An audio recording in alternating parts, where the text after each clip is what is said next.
I am about to introduce our next storyteller, Danielle Thierry, who many of you will know as the executive director of Burlington Writers Workshop, and much of the reason we're here.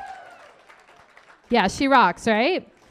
Well, you know, this is actually her first time doing an oral storytelling event. So I know you've got like the best crowd ever here for this, but please give her a really warm round of applause. And I'm also going to say, we asked her about her favorite holiday food, and she said her mom's double stuffed baked potatoes, which sound awesome.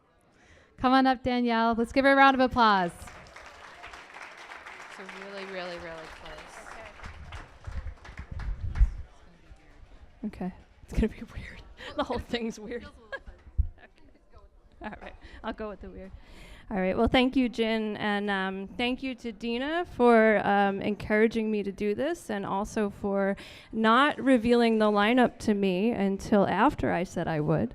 Because after I saw the other storytellers, some of whom I've actually seen tell stories, to say I was intimidated was an understatement. So, all right, well, here goes my story. Just you wait, my father said. I got you the most amazing Christmas gift you could possibly imagine. It's so great, you couldn't possibly guess what it is. It was December of 1987. I was 10 years old, and just at the cusp of putting away my Barbie dolls and discovering the pure awesomeness that was 80s hair metal bands. What could this gift be? My mind raced with possibilities. Could it be the grand piano I had always dreamt of having, but knew we couldn't afford and really couldn't fit in the house anyway?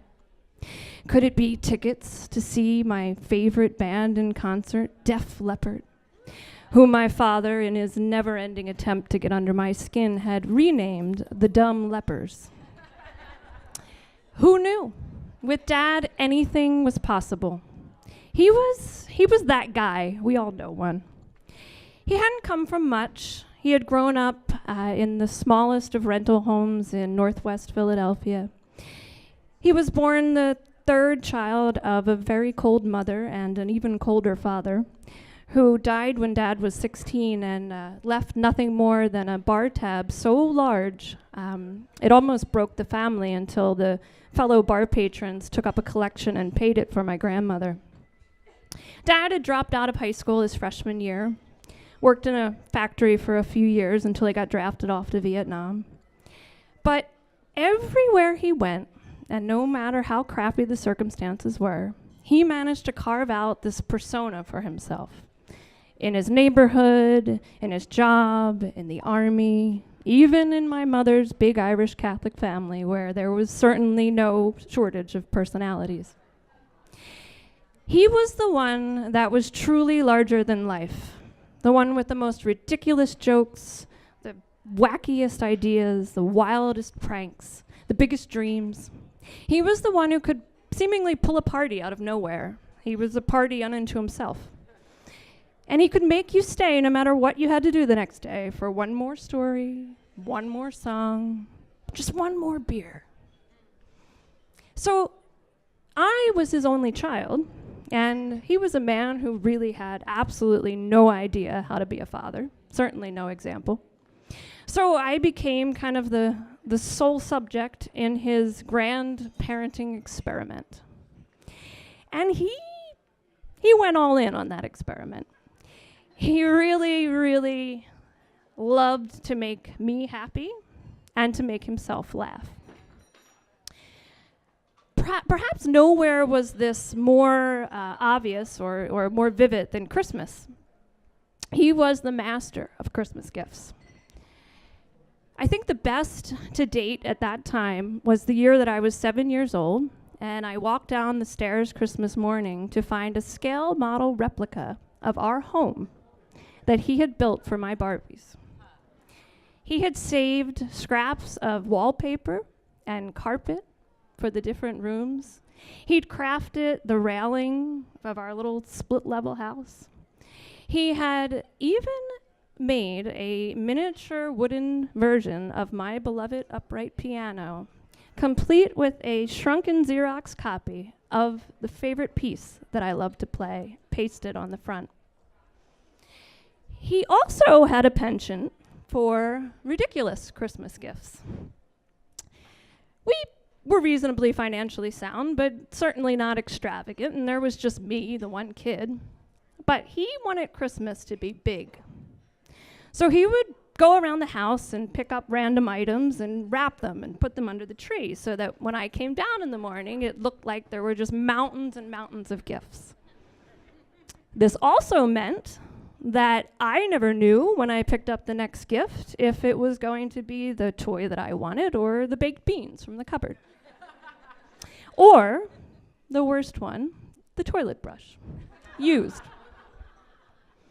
My mother would get a lovely pair of earrings interspersed with giant-sized pantyhose in those little egg cartons they used to come in. And his signature item, individually wrapped tampons. So there was truly no telling what this gift was. But of course, in my 10-year-old mind, it just kept getting bigger and bigger and bigger. The grand piano morphed into a chance to play with the band, or maybe one of the guys would show up and have Christmas with us. And every night as we lit the Advent wreath, my dad would do a countdown. 2 more weeks till Christmas, Danielle, and the big gift. 1 more week till the gift. 5 more days. 4, 3, 2, 1. And then Christmas Eve, my favorite night of the year. We would go to 5 o'clock Mass, the only day out of the year that my father would consent to go to church. And then we'd go straight to the house of our friends where the kids would play and the parents would drink and we'd sing until midnight. And then we came home and Mom and Dad and I sat in front of the tree and did what we always did, which was read the story of the birth of Jesus and sing a few more songs. And then came the big moment. The moment every Christmas Eve when I was allowed to open one gift. I obviously couldn't wait any longer, so there was no question what gift I wanted this year. Can I open your gift? I asked Dad. Are you sure? He said with a twinkle in his eye. Yes. Are you sure you're ready? Yes. Are you sure you can handle it? Yes. And then my mom, Jesus Christ, Jim, give her the goddamn gift already. Even I can't wait at this point. So, all right, he said. And he walked downstairs to his little basement workshop. And he came back up with a rather small package. I was confused and intrigued. Clearly, this was no grand piano nor a member of Def Leppard. Are you sure you're ready for this gift? He said, holding it up. Give her the gift, Jim, my mother said.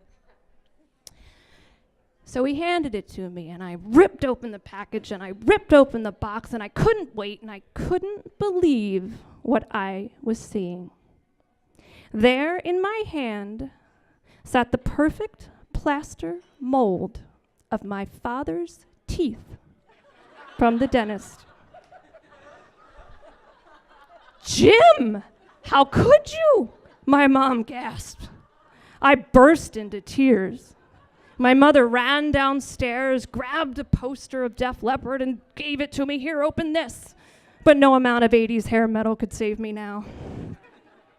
I'm sorry, my dad said as he practically fell off the couch laughing. I couldn't resist. And he took another sip of his beer. I wanted to throw those teeth at him, knock that smile right off of his face. But I didn't. Even at 10, something held me back. It's been almost 30 years since that Christmas Eve.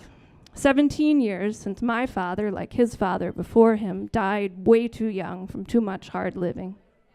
And those teeth have traveled with me from my childhood home to college to apartments to the home where I'm now raising my 2 little boys.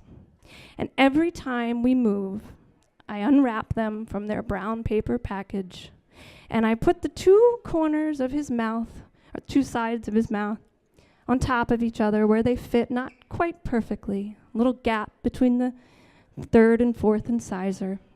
And there they sit on my desk in their place of honor in all their glory, smiling at me, or perhaps just having a laugh at my expense. Thanks.